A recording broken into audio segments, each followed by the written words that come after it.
presented by YY ज्ञान ज्योति। यसको coupon चमत्कारी छ। YY ज्ञान ज्योति पुस्तकालय, शिक्षित नेपाली, समृद्ध Nepal.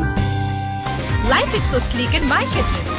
Have a life kara enjoy. Authorized distributor for Nepal, Kitchen Concepts Private Limited. Breeze Cement, solid technology ले बन्छ solid cement.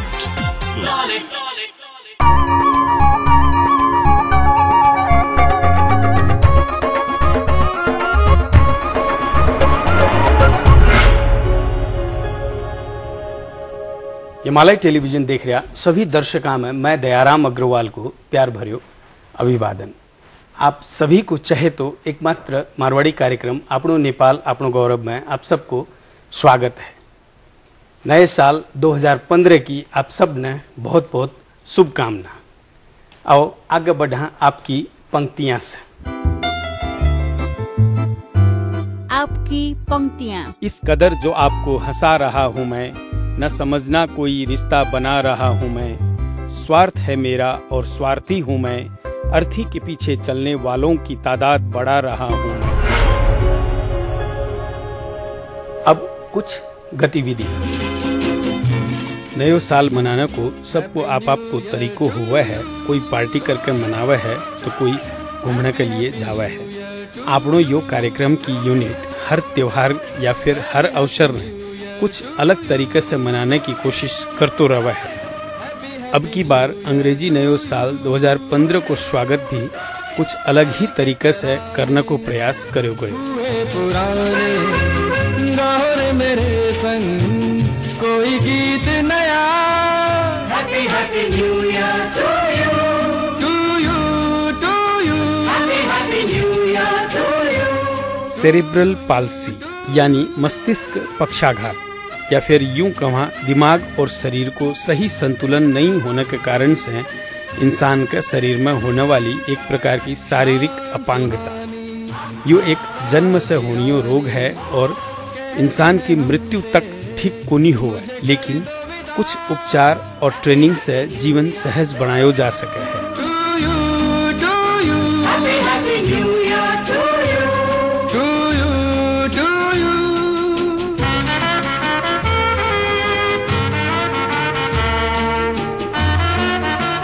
नेपाल में अइया का रोगी करीब 70,000 है। इन्होंने सहयोग करने के उद्देश्य से ललितपुर के धापाखेल में स्थापित एक संस्था self help group for cerebral palsy में ट्रेनिंग लेने के लिए आनिया ई बीमारी से ग्रसित टाबरा के सागे कुछ देर की खुशी बांटते हुए आपनो नेपाल की यूनिट सन 2015 को स्वागत करने के लिए धापाखेल गई थी।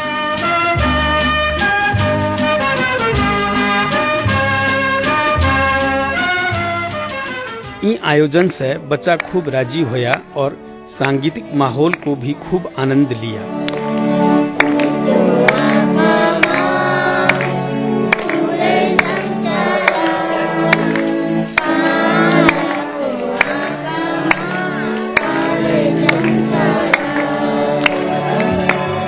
इन अवसर में केक भी काट्यो गयो। यो सारो कार्यक्रम करने के लिए नबिल बैंक लिमिटेड को सक्रिय सहयोग प्राप्त हुयो। इस सहयोग के लिए नबिल बैंक ने हार्दिक धन्यवाद।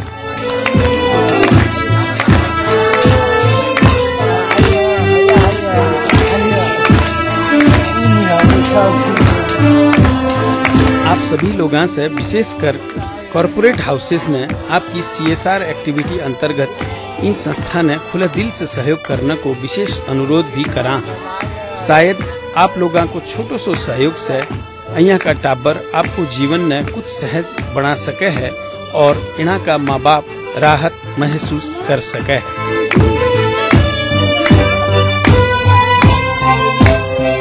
ई कार्यक्रम को पूरो अंश अगले सप्ताह शनिवार ने दिखावांगा।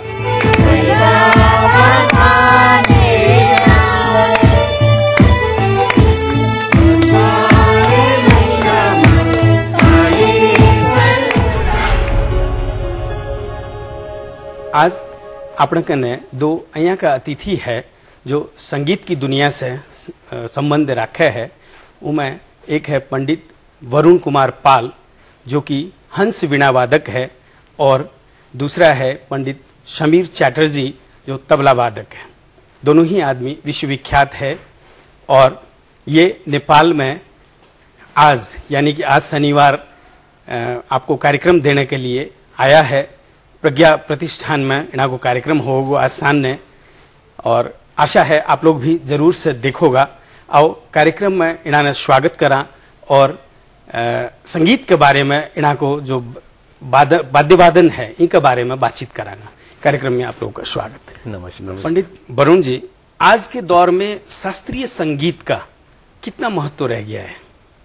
ये कुछ लोग तो है जो दुनिया के लोग जो है ये जानते हैं कि अभी जो नया पीढ़ी जो नया हवा आया है उससे कुछ सभी संगीत का एक बहुत पॉपुलैरिटी बढ़ गया है, लेकिन श्रद्धा के साथ भक्ति के साथ, बिकॉज लोग जानते हैं ये स्पिरिचुअल म्यूजिक है, उसमें शास्त्रीय संगीत को बहुत श्रद्धा से मानते हैं, सुनते हैं, प्यार से सुनते हैं।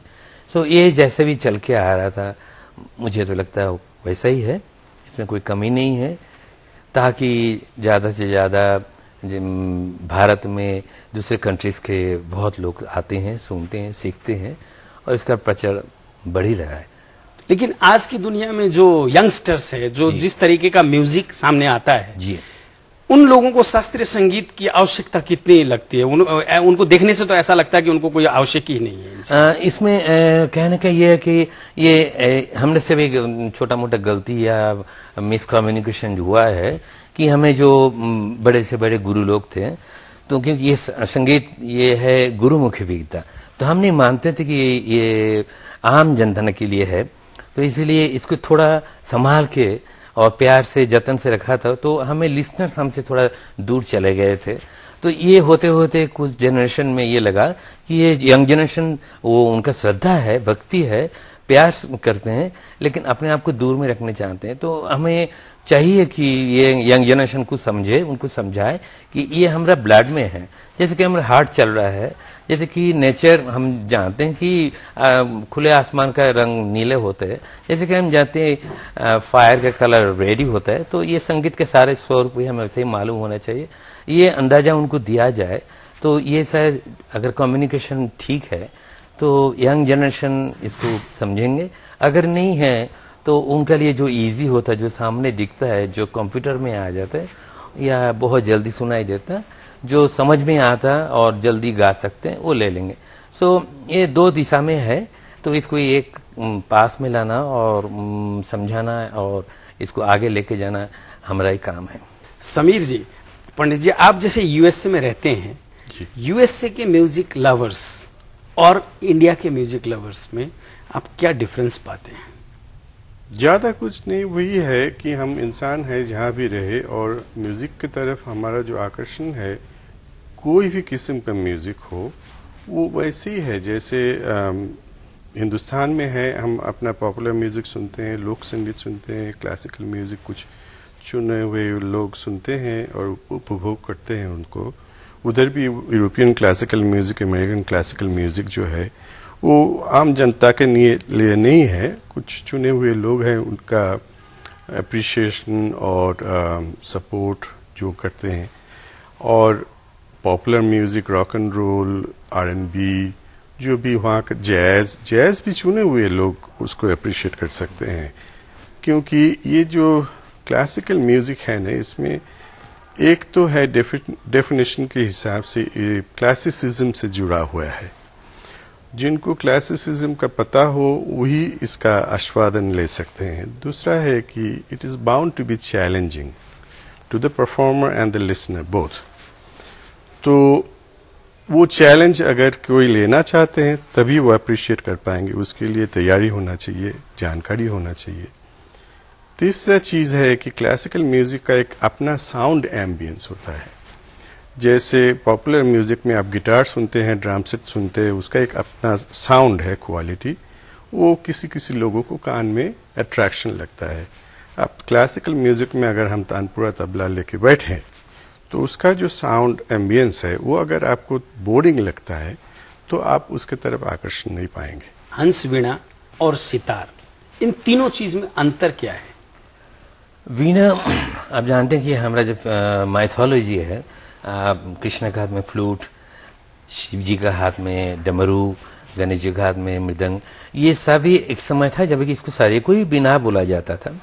उसके में धीरे धीरे आया जो स्ट्रिंग इसमें तार से बजता था उनको बीना। तो ऐसा बीना, सरस्वती बीना, विचित्र बीना, ऐसा माना जाता है। तो 32 बीनाज आर देयर। तो गिटार जब इंडिया में आया लगभग 1930 साल के आसपास में, तब इसका गिटार के नाम से ही आया था।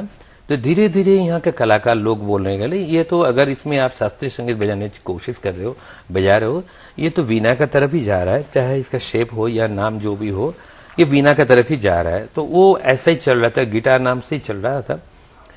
तो कंफ्यूजन भी हो रहा क्योंकि हम लोग ये गिटार लेके जब दूसरे कंट्रीज में बजाने जाते तो अब फ्लायर लगाते थे, पोस्टर लगाते थे, Indian guitar, Indian classical guitar. तो लोग को तो कंफ्यूजन होता था, हम जा रहे हैं गिटार, लेकिन इसमें गिटार का तो कुछ नहीं बज रहा है।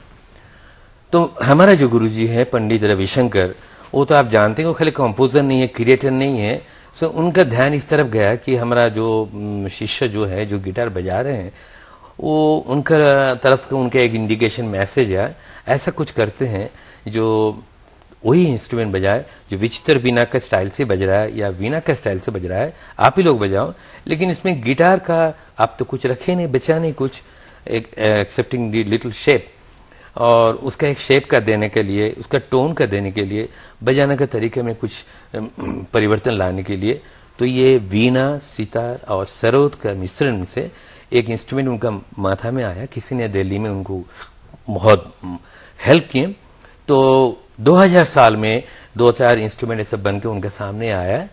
तो हम लकीली उनके 80th सितम जन्मदिन में उसको हम चेक कर सकते हैं, उनको गुरुजी बताएं इसको देखो। उनमें से एक जैसा हंसबीना मुझे लगा कि ये बहुत अच्छा बज रहा है और गुरुजी भी उनका आवाज से बहुत सेटिस्फाइड थे। तो उनके जन्मदिन में हवन के साथ में उनका नामकरण वो कर दिए हंसबीना, क्योंकि आप देखने इसका शेप हंसा का जैसा है। और वीणा तो पहले से वो बोले कि आप लोग वीणा ही बजा रहे हो, चाहे बड़ा वीणा, विचित्र वीणा, सरस्वती वीणा हो। तो वीणा और हंस मिला के हंस वीणा, वो नामकरण के बाद में से ये इंस्ट्रूमेंट हंस वीणा के हिसाब से सारे वर्ल्ड में लॉन्चिंग की हम। समीर जी, कहा जाता है नृत्य और संगीत तबले के बिना अधूरा है, आप क्या कहते हैं, ये सही है? लोग नमक भी कहते हैं इसको। नृत्य और संगीत हमारे इतिहास में, संगीत का इतिहास में एक ही साथ जुड़ा हुआ था। हमारे शास्त्र में कहते हैं कि नृत्य गीत वाद्य में संगीतम उच्यते, मतलब music is a combination of all of these three things. तो रिदम, तबले में से हमें जो मिलता है रिदम, छंद, और शास्त्रीय संगीत में, इंडियन म्यूजिक में खास करके एक बहुत उम्दा चीज है, वो दुनिया में और कहीं नहीं है, वो है ताल। ये है रिदम का आवर्तन। आवर्तन हमारे संस्कृति में, हमारे फिलॉसफी में, हर चीज में हम मानते हैं। वेस्टर्न कॉन्सेप्ट में ये चीज नहीं है बाहर में, इंडिया के बाहर वो लोग लीनियर पैटर्न देखते हैं कि हम आए हैं, बस एक ही जिंदगी जी रहे हैं, बस इस खत्म। हम ऐसे नहीं सोचते हैं। तो हमारे दिमाग में आवर्तन का एक परंपरा है, तो हमारे ताल में भी उसी का रिफ्लेक्शन है। तो तबले से हम वो आवर्तन मिलता है ताल का और छंद का, और आवाज जो है इसकी खूबसूरती एकदम लाजवाब। दुनिया में और कोई ऐसे उदाहरण है ही नहीं कि कोई एक परकशन इंस्ट्रूमेंट से इतना टोन, इतना मेलोडी मिल सकता है, जैसे पियानो जैसे लगता है। कोई सही तरह से इसका इस्तेमाल करे तो बस जिंदगी भर का तपस्या है। अच्छा, हम एक छोटा सा ब्रेक लेते हैं, फिर आगे बढ़ेंगे। जी दर्शक बिन, एक छोटो सो ब्रेक ले रहे हैं, लेकिन ब्रेक में जाने से पहले इन्हा को हंस, वीणा और तबला वादन की कुछ झलक आप लोगों ने दिखाने जा रहे हैं।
presented by वाई ज्ञान ज्योति यसको कुपन चमत्कारी छ।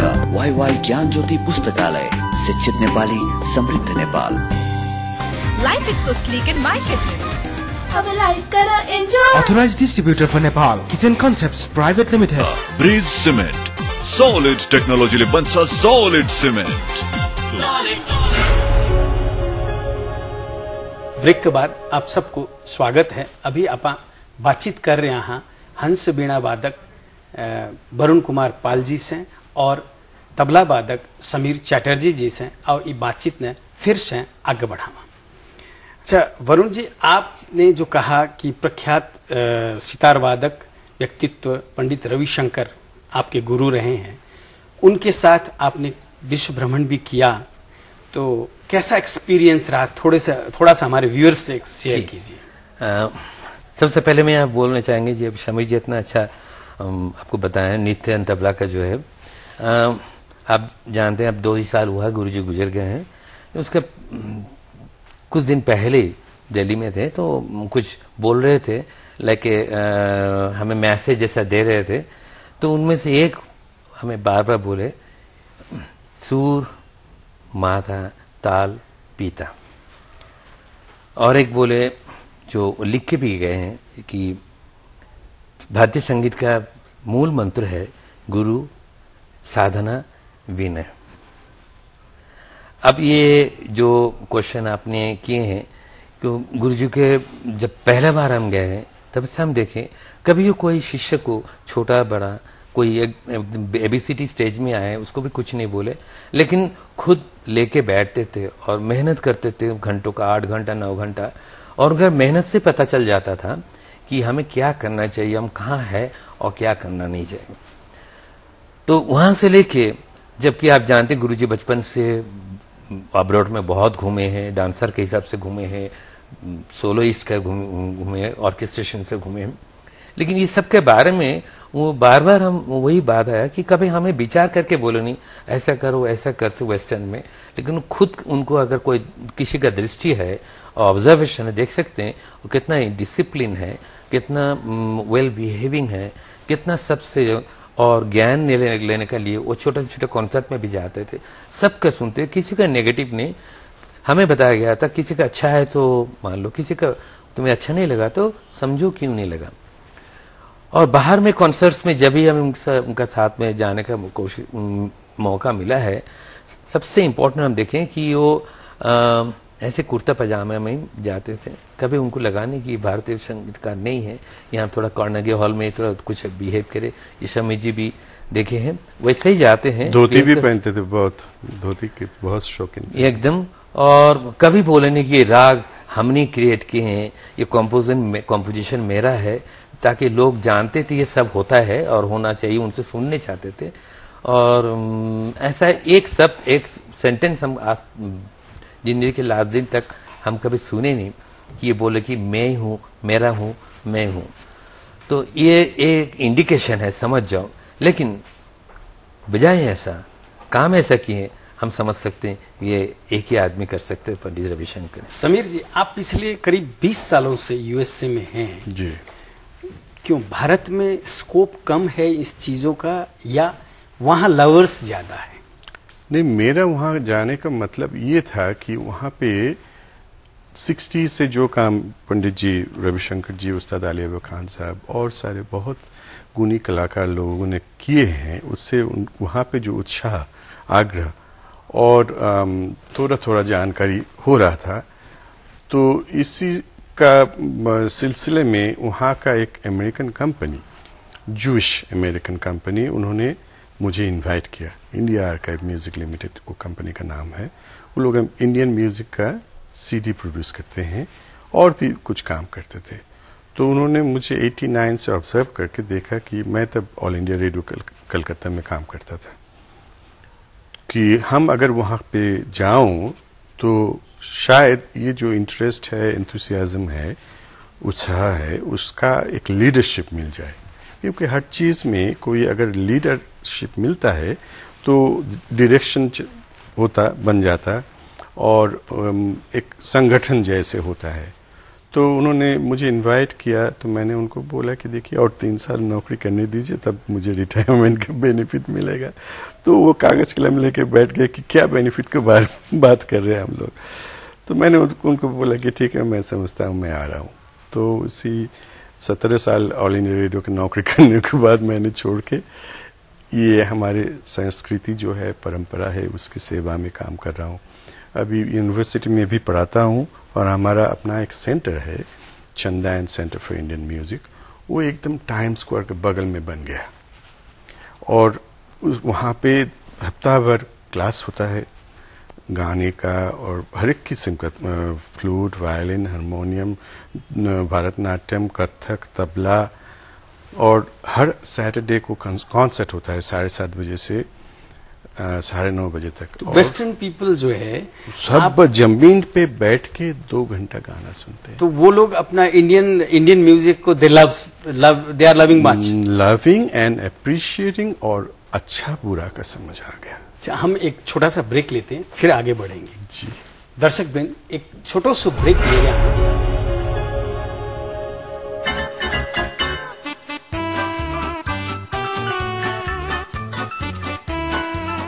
यो हप्ताको दर्शक प्रश्न, राज्याभिषेक गरिएका नेपालका अन्तिम राजा को हुन्? Option A Birendra Shah, option B Gyanendra Shah, option C Mahendra Shah र अप्सन डी त्रिभुवन शाह। दिएका अप्सनहरूमध्ये एन टाइप गरी स्पेस दिनुहोस् र एबीसी वा डी मध्ये कुनै एक टाइप गरी 4004 मा एसएमएस गर्नुहोस् र विजेता भई पाउनुहोस् आकर्षक उपहार। प्रत्येक हप्ता 5 जनालाई वाइवाई को गिफ्ट ह्याम्पर, सेन्चुरी कुरमुरेको गिफ्ट ह्याम्पर प्रत्येक हप्ता 5 जनालाई, कलर्स मोबाइल X18 हिरो प्रत्येक 2 हप्तामा 1 जनालाई, सीजी को हटपट प्रत्येक महिना 1 जनालाई, विभिन्न विशेषता भएको आईएफटी को माइक्रोवेभ ओभन प्रत्येक महिना 1 जनालाई पनि। विजेताको नाम आउँदो शनिबार बिहान 10:15 बजे आफ्नो नेपाल आफ्नो गौरवमा घोषणा गरिनेछ।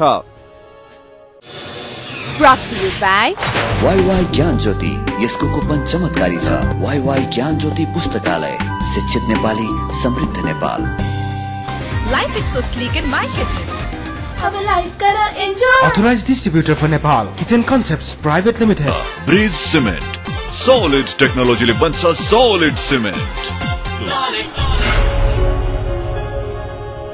ब्रेक के बाद आप सबको स्वागत है। अभी आप बातचीत कर रहे हैं हंस बीणा वादक वरुण कुमार पाल जी से और तबला वादक समीर चैटर्जी जी से, और ये बातचीत ने फिर से आगे बढ़ा।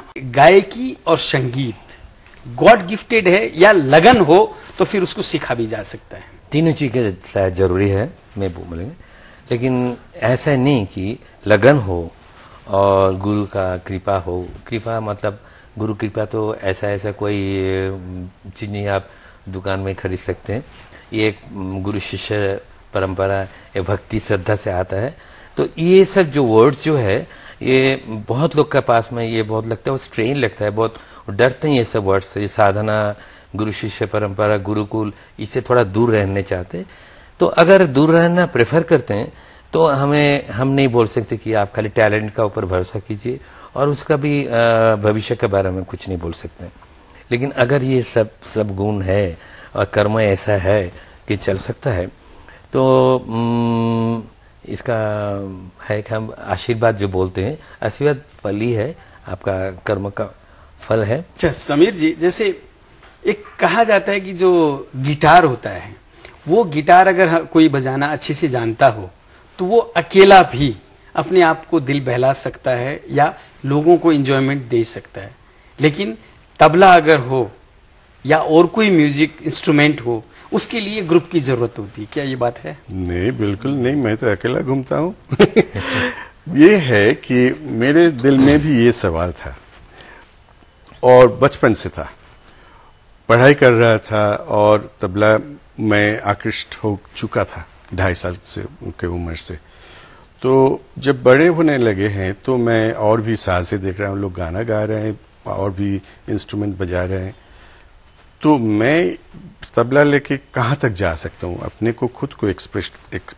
अच्छा, एक जो म्यूजिक जो है गिफ्ट आप कह रहे थे, जिनको मिला है उनके लिए तो गिफ्ट जरूर है।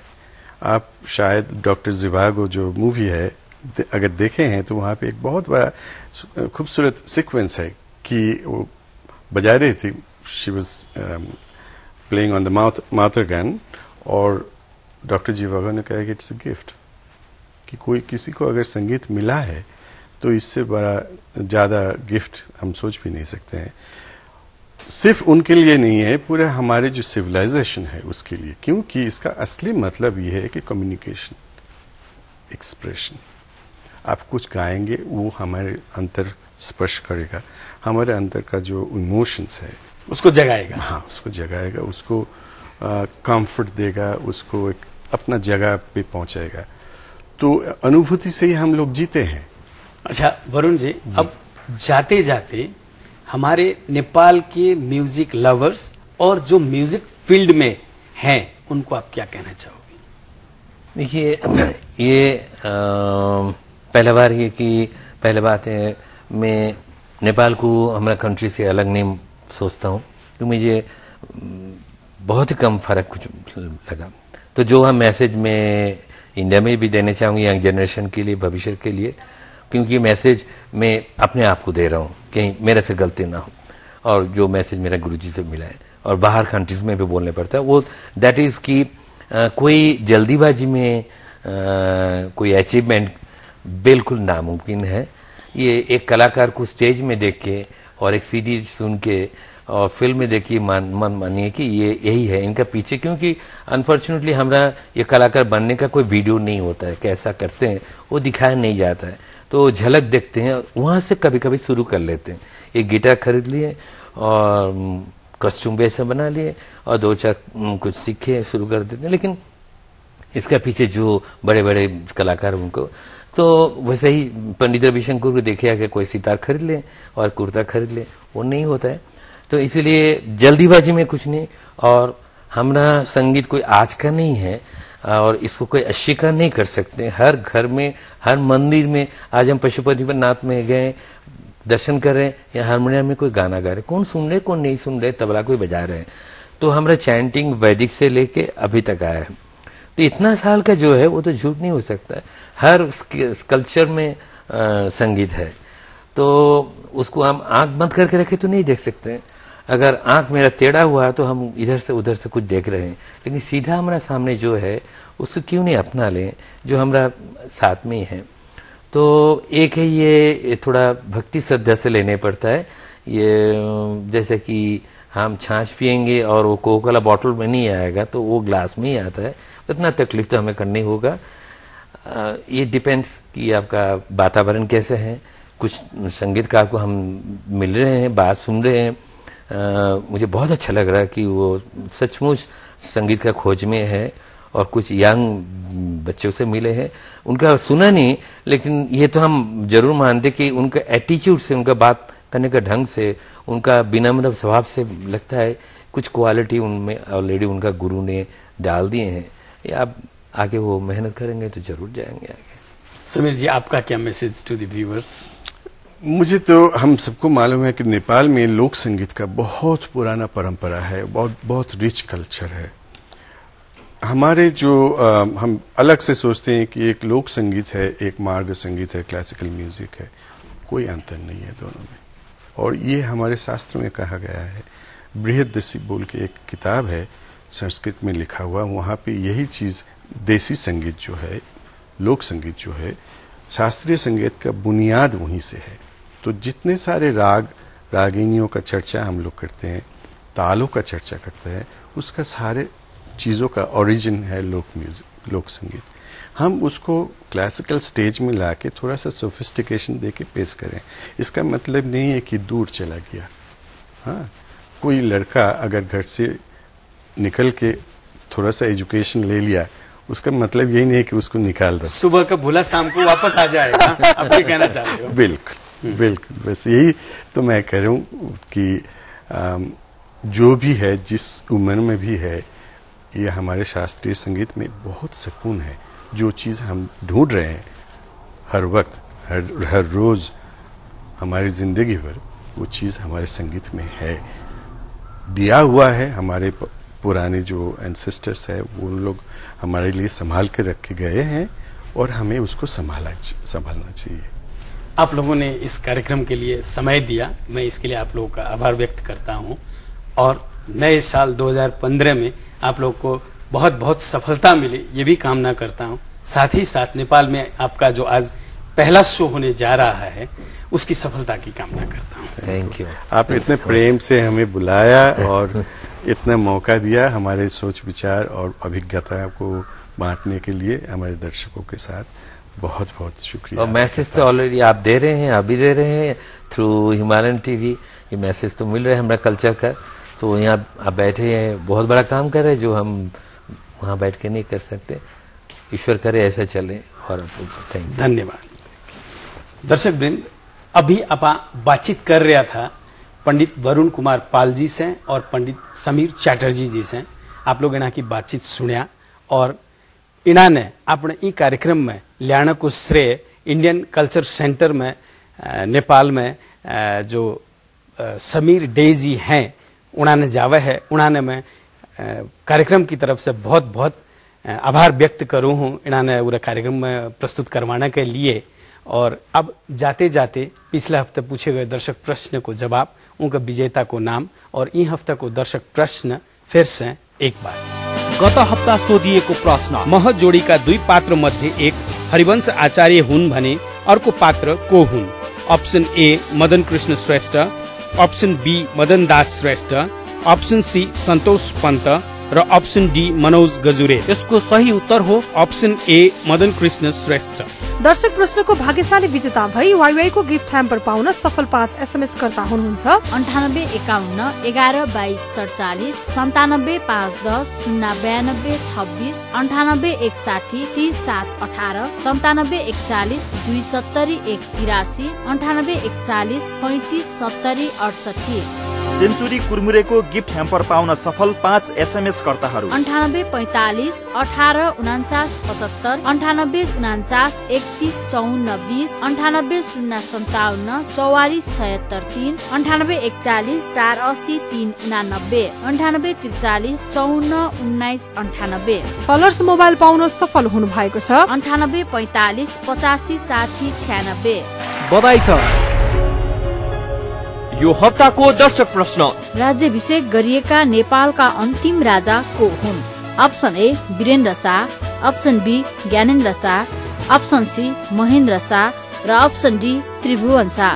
दिएका अप्सनहरू मध्ये एन टाइप गरी स्पेस दिनुहोस् र ABC वा D मध्ये कुनै एक टाइप गरी 4004 मा SMS गर्नुहोस्। आज के लिए यो कार्यक्रम इतना ही। अगले शनिवार फिर नई सामग्रियां के साथ उपस्थित रहूंगा।